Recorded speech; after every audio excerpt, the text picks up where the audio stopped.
Chair, my final question. Ah, Ito na I'm po sorry. yung last one. I'm sorry. Hindi na po siya That's part the of last question. individual. Madam Yes Chair. I'm po, sorry. Mr. Chair. I'm sorry, that's the last question. Madam Chair, may I be recognized? Yes, Senior Deputy Minority Leader. I move that we terminate the budget hearing on the proposed budget. Second. Second. Second the motion. Second.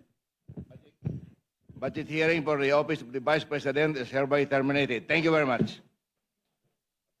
Thank you very much to Her Excellency, the Vice President, Sara Zimmerman Duterte, and to all the members of the Committee on Appropriations for today's hearing. Thank you very much po, Madam Vice President. May I solicit another motion from the body? Madam Chair, I move to suspend the hearing until 1:30 p.m. Second the today. motion, To Madam give Chair. way to the hearing of the Department of National Defense at 1:30 p.m., the budget hearing is hereby suspended.